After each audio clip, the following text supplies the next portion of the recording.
Velho Testamento, segundo livro de Crônicas, Velho Testamento, segundo livro de Crônicas, capítulo 26. Ideal seria ler o capítulo inteiro, mas para poupar tempo, eu escolhi alguns versículos chaves. Segundo Crônicas, capítulo 26, vamos começar com o versículo 4. Ele fez o que era reto perante o Senhor, segundo tudo o que fizera Amazias seu pai. Versículo 5. Propôs-se buscar a Deus nos dias de Zacarias, que era sábio nas visões de Deus. Nos dias em que buscou ao Senhor, Deus o fez prosperar. Agora o versículo 16. Entretanto, depois que Uzias se tornou poderoso, o seu orgulho provocou a sua queda. Ele foi infiel ao Senhor, o seu Deus, e entrou no templo do Senhor para queimar incenso no altar de incenso. Versículo 19. Uzias, que estava com um incensário na mão, pronto para queimar o incenso, irritou-se e indignou-se contra os sacerdotes. E na mesma hora, na presença deles, diante do altar de incenso, no templo do Senhor, surgiu lepra em sua testa. Versículo 23. Uzias descansou com os seus antepassados e foi sepultado perto deles, num cemitério que pertencia aos reis, pois o povo dizia, ele tinha lepra. Seu filho Jotão foi o seu sucessor. Amém. Irmãos, vocês sabem que a China está surgindo como uma nova potência, né? Potência emergente, né? E, segundo cientistas políticos, dizem que até 2023, portanto, daqui a 5 anos, o tamanho da economia chinesa vai superar o tamanho da economia americana em 50%. E até 2040, portanto, daqui a uns 20 anos, mais ou menos, o tamanho da economia chinesa vai ser 3 vezes maior do que o tamanho da economia americana. Isso significa que China terá em suas mãos recursos, né, 3 vezes maiores para exercer sua influência, né, sobre o cenário mundial. Então, ele terá recursos, mais do que Estados Unidos, para ditar as regras da ordem social e a ordem mundial. Antigamente, quando alguma crise internacional acontecia, os líderes asiáticos costumavam fazer essa pergunta, o que Washington pensa a respeito disso? Mas hoje em dia isso que mudou. Eles perguntam, o que Beijing pensa a respeito? E segundo os estudiosos, toda vez que uma nova potência emerge, então essa potência emergente, passa a ser uma ameaça à potência já existente e dominante, isso acaba gerando alterações estruturais no cenário mundial e, por consequência, acaba gerando conflito físico, guerra. Acredito que os Estados Unidos não estarão de braços cruzados vendo a China crescer tanto, a ponto de ameaçar a sobrevivência ou deixar o primeiro lugar, né, a primeira potência mundial, né, para a nação chinesa. Por isso, alguns estão preocupados com a possível terceira guerra mundial entre 2 polos, né, entre 2 extremos dessa polarização. Num lado, a China com seus países periféricos e, por outro lado, os Estados Unidos com seus países aliados e satélites. Mas essa preocupação não é uma preocupação infundada. Por quê? Porque cientistas políticos, né, estudaram e verificaram que nos últimos 500 anos da história geral, nas 16 vezes em que a potência emergente desafiava a potência dominante, 12 vezes, entre 16, 12 vezes, acabaram terminando em guerra. Portanto, essa possibilidade de uma terceira guerra mundial não é uma possibilidade, né, sem fundamentos. Pode acontecer. A China tem quase 5.000 anos de história. Conta com 1,4 bilhões de habitantes.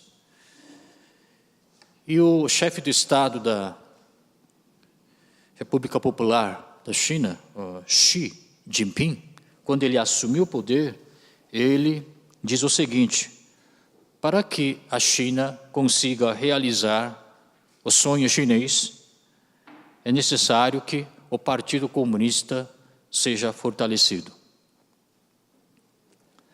O que significa sonho chinês? Assim como a Itália, por meio de Renascença, Renaissance, tentou reproduzir a glória, o esplendor do Império Romano, a China está tentando fazer a mesma coisa, tentar restaurar o esplendor e a glória do seu passado. E ele afirma que isso só vai acontecer na medida em que o Partido Comunista se fortalecer cada vez mais. E para que o Partido Comunista se fortaleça, é necessário que o crescimento econômico continue. Em outras palavras, a fórmula, a equação que ele apresenta para o povo chinês é a seguinte: crescimento econômico tem que continuar, para que o Partido Comunista possa se preservar. E somente com o fortalecimento do Partido Comunista é que a China vai continuar crescendo, se tornará a maior potência mundial do século XXI e assim por diante. Bom, será que essa fórmula, essa equação é correta? O que a Bíblia fala a respeito disso? O que a Bíblia fala a respeito de sucesso e fracasso, prosperidade e ruína de um país? É sobre isso que nós queremos compartilhar hoje, por meio do texto que nós acabamos de ler. Então, leiamos novamente o texto, por favor. O versículo começa dizendo que ele fez o que o Senhor aprova. Quem é esse ele? É Uzias. Uzias era 10º rei de Judá. Você sabe muito bem que com a morte do rei Salomão, Israel se divide em 2 países, né? Norte, Israel, e sul, Judá. E Uzias era 10º rei do reino do sul, que era Judá. Ele assumiu o poder com 16 anos de idade. E por 52 anos ele governou Judá. Portanto, como político, ele era um político muito competente, porque ele conseguiu governar durante 52 anos a nação judaica. E o reinado dele se divide em 2 partes. A primeira parte é a fase de prosperidade. Ele era muito fiel ao Senhor. E junto com ele levou todo o povo de Judá aos pés do Senhor Jesus Cristo, ao Senhor de Deus, ao altar. E com isso, o país prosperou em todas as áreas da existência. Mas aí vem a segunda parte. Ele se torna orgulhoso demais. Com todo o sucesso financeiro, político, militar e bélico, ele se torna tão orgulhoso que ele entra no templo de Deus e ele queima incenso. Sabe muito bem que a queima do incenso era uma atividade exclusiva dos sacerdotes. Por isso ele foi duramente repreendido pelos próprios sacerdotes.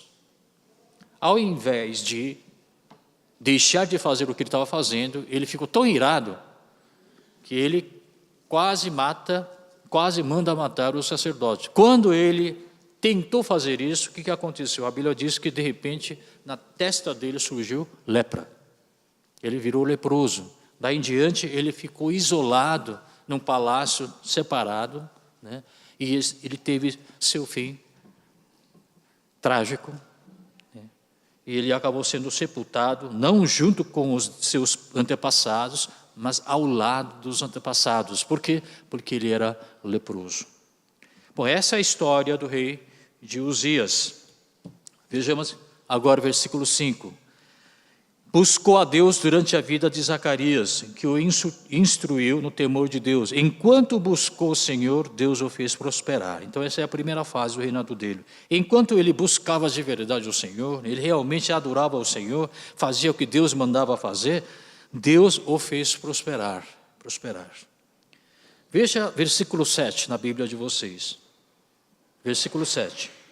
Diz o seguinte: Deus o ajudou contra os filisteus, contra os árabes e assim por diante. A Bíblia diz que Deus ajudou o rei Uzias. E versículo 15 agora. Ele foi extraordinariamente ajudado, e assim tornou-se muito poderoso, e a sua fama espalhou-se para longe. Ele foi extraordinariamente ajudado. Por quem? Por Jeová, por Deus. Portanto, tudo que ele fazia, Deus abençoava, porque ele era fiel ao Senhor. Mas essa cena muda completamente quando nós chegarmos ao versículo 16. 16 começa assim: entretanto, depois que Uzias se tornou poderoso, o seu orgulho provocou a sua queda. Ele foi infiel ao Senhor, o seu Deus. Ele foi infiel ao Senhor. Esta frase, esse versículo, aparece nos livros da história de Israel de maneira repetida. Foi infiel ao Senhor, foi infiel ao Senhor. E toda vez que um rei era infiel ao Senhor, o que acontecia depois? Como resultado disso, houve invasão, houve queda, houve pobreza, houve confiscação de bens, confisco de bens. Então, aconteceu muitas coisas ruins. Por quê? Porque ele deixou de ser fiel ao Senhor. Antes de reis governarem Israel ou Judá, já sabe muito bem que Israel era governado por juízes. Se a gente for olhar no livro de Juízes, há também uma frase que se repete, que é, o próximo, por favor. Então, mais uma vez, os israelitas fizeram o que o Senhor reprova. E toda vez que eles faziam o que o Senhor reprovava, o que aconteceu? O que acontecia? Os países vizinhos invadiram e acabaram com Israel. Portanto, essa frase se repete constantemente, e que ele foi infiel ao Senhor, que ele fazia o que o Senhor reprovava. E toda vez que um rei não fazia isso, desgraça sobrevinha a eles. Só para você ter uma ideia, o primeiro rei de Judá foi Roboão. Roboão era um dos filhos de rei Salomão. A Bíblia diz que nos primeiros 3 anos era muito, muito fiel ao Senhor. Ele levou todos os sacerdotes, profetas, políticos, todo o povo de Judá ao altar do Deus Jeová. Durante 3 anos ele era tão fiel que Deus não parava de abençoá-lo. O país começou a prosperar, uma nação rica. Só que após 3 anos de reinado, o que aconteceu? Ele também se tornou orgulhoso com toda essa prosperidade, pensando que tudo era em função da sua competência, não de Deus. E o que aconteceu? No 5º ano do seu reinado, o rei do Egito, chamado Sisaque, ele ataca Jerusalém. Se a gente for ler a história do Egito, essa cena aparece, porque, portanto, é um fato realmente verídico. Sisaque levanta seu exército e invade Israel, reino de Judá. Isso aconteceu no ano 926, antes do nascimento de Cristo. E 156 grandes e pequenos castelos e cidades foram destruídos e foram conquistados por exército egípcio. E até chegou a cidade de Jerusalém, e o rei Roboão tinha que entregar ouro, prata, tudo que tinha de pedras preciosas ao rei Sisaque, e acabou se tornando, então, o vassalo do Egito. Agora, por que o Egito, no caso Sisaque, invadiu o reino de Judá? Não porque Roboão agiu politicamente errado, nada disso. Não porque houve um conflito de interesses entre 2 países, não é isso. Não é porque eles disputavam um território, uma cidade, sei lá, uma cidade, um castelo, para ver quem que ocupava ou não, conquistava. Não era nada disso. A única causa, o único motivo porque Deus deixou que Egito invadisse Judá foi porque eles eram infiéis. O Roboão se tornou infiel e o seu povo judeu também se tornou infiel. Começou a fazer coisas que Deus reprovava. Essa é a única causa. A nosso modo de entender, que nós vivemos no século XXI, é difícil entender isso. Sabe por quê?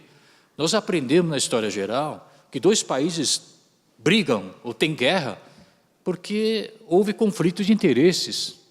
Talvez um país começou a se tornar mais fraco, economicamente falando, começou a perder força militar, houve disputa de um território.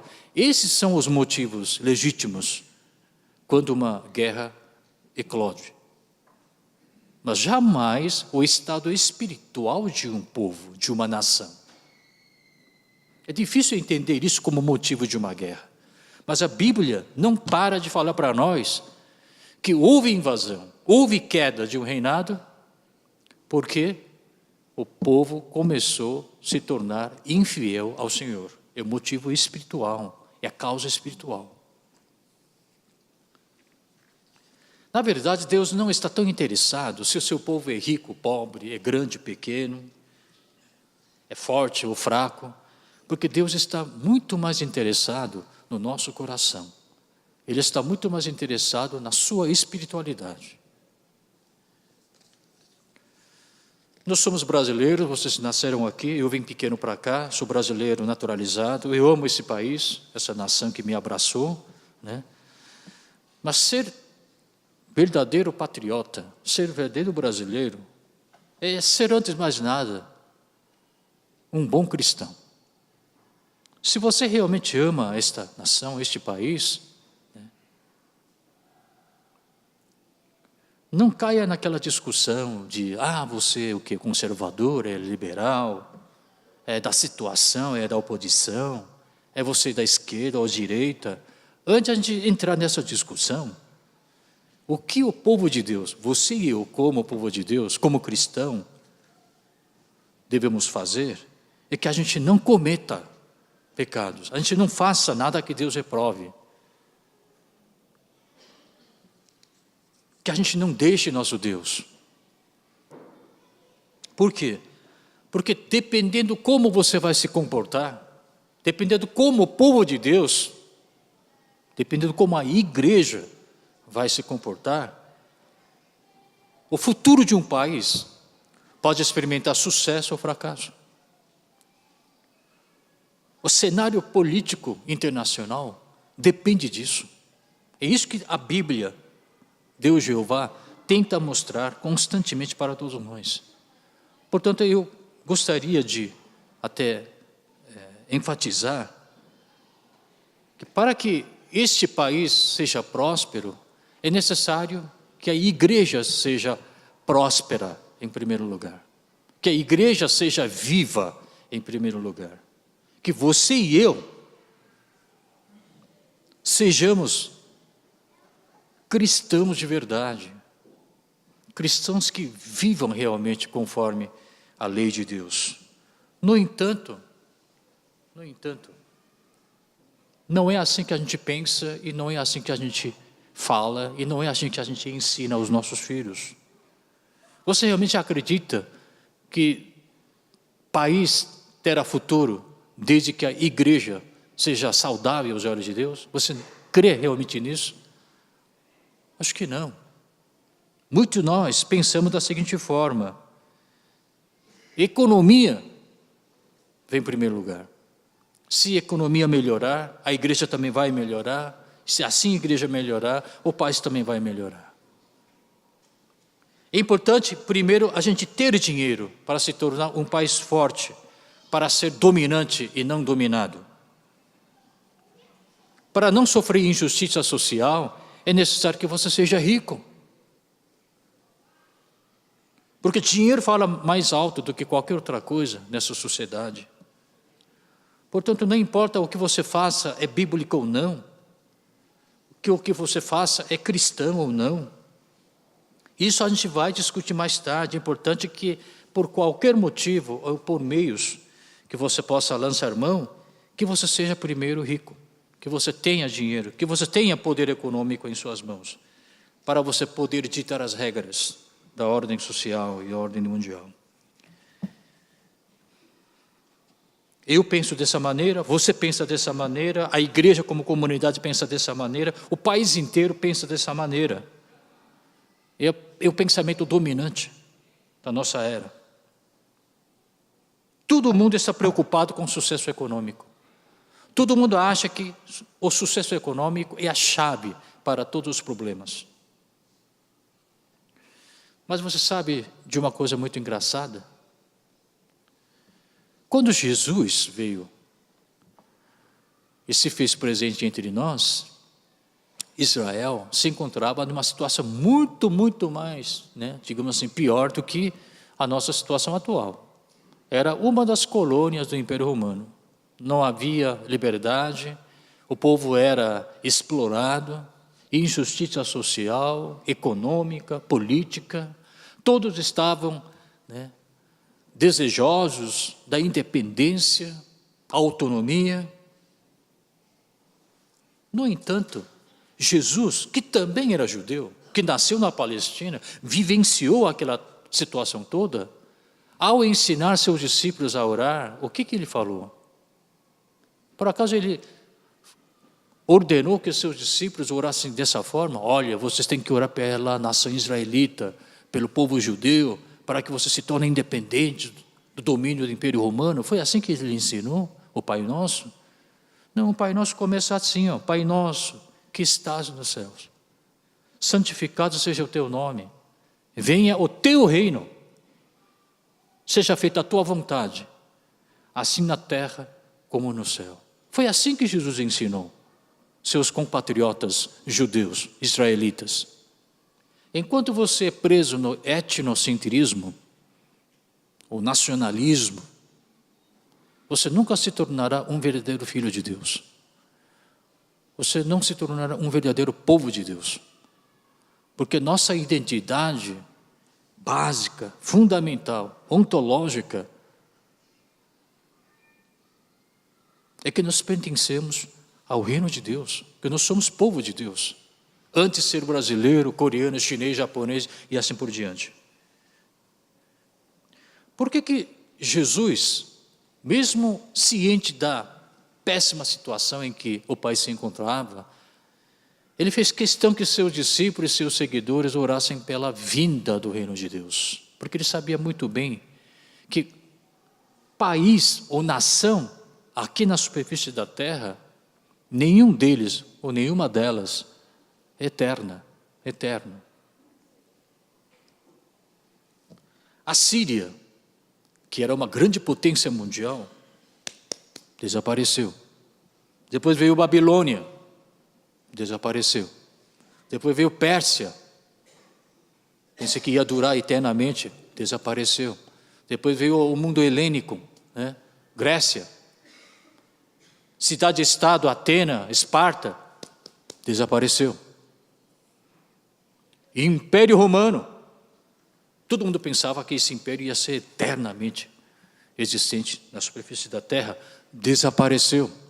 Depois vieram países do Oriente Médio, pequenos países da Europa, nós conhecemos pela história geral, surgiram, depois desapareceram.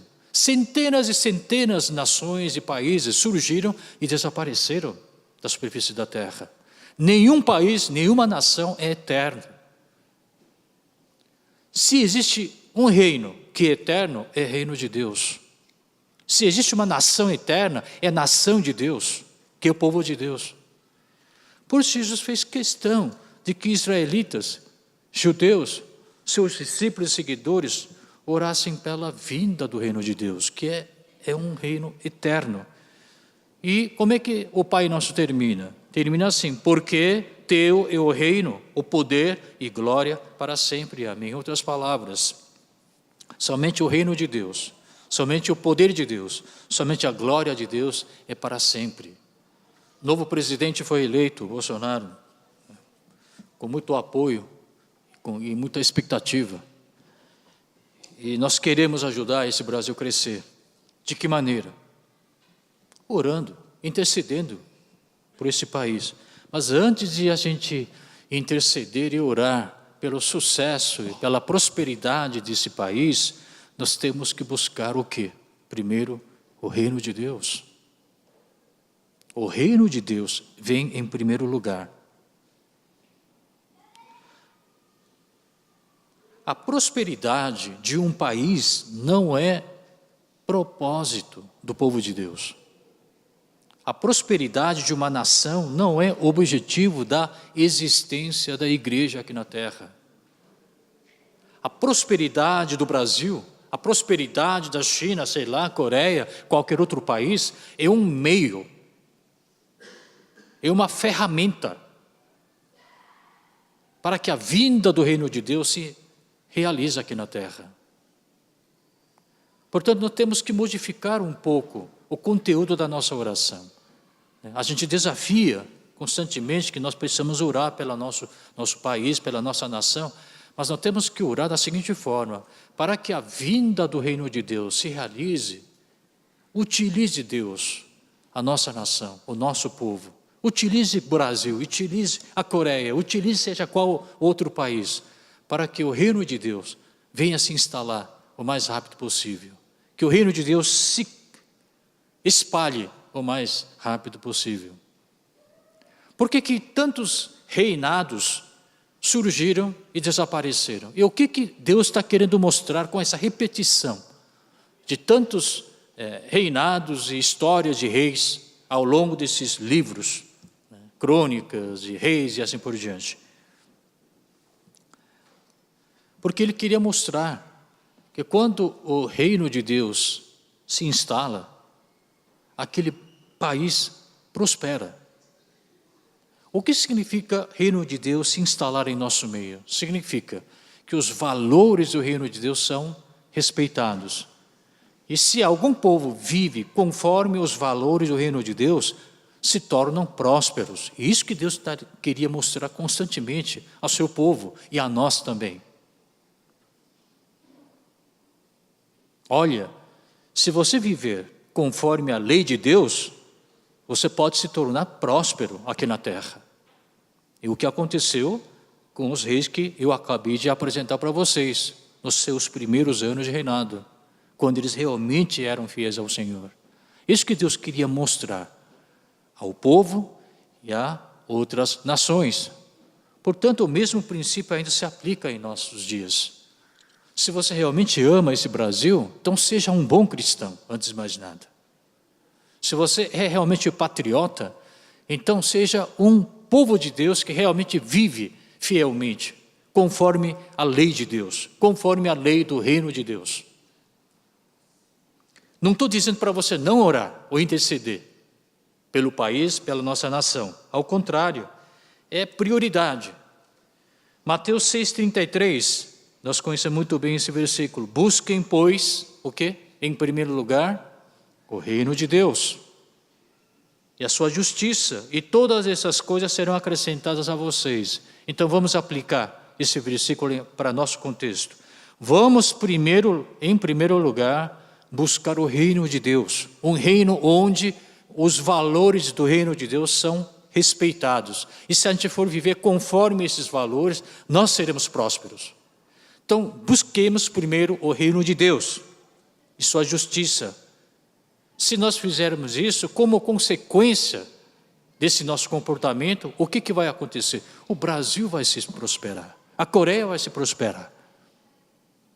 Isso é um subproduto, é uma consequência natural quando o povo de Deus se torna fiel ao Senhor. Mas não vamos ficar só orando a Deus, né? Vamos agir. Então, eu gostaria de desafiá-los em dois aspectos. Primeiro, a igreja precisa agir, tá? Não somente orar, mas agir. Agir de que forma? Irmãos, igreja é adoração a Deus, tá?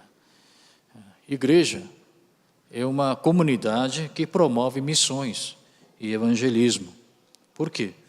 Porque o principal propósito de evangelismo e missões e da existência da igreja é fazer com que o número de adoradores de Deus aumente. O número de adoradores de Deus tem que aumentar necessariamente, irmãos. Porque o que significa conversão ao cristianismo? Aqueles que estavam adorando falsos deuses e ídolos, voltam a adorar o verdadeiro Deus, que é o nosso Criador, Deus Jeová, do Velho Testamento, é o nosso Senhor Jesus Cristo, no Novo Testamento. Portanto, a igreja, se é que realmente a igreja quer ajudar esse país crescer e prosperar, a igreja tem que se comportar como verdadeira igreja. A igreja tem que ser igreja. É o lugar onde a gente adora a Deus, mas é uma comunidade que também sai para o mundo e começa a evangelizar, e começa a fazer missões para fazer aumentar o número de adoradores de Deus. Em segundo lugar, se é que você realmente ama esse Brasil, se você realmente é patriota, você tem que, individualmente falando, você tem que agir, viver de acordo com a lei de Deus, de acordo com a vontade de Deus. Não é aumentando o poderio militar, não é aumentando crescimento econômico, mas sim, é você se tornando cristão.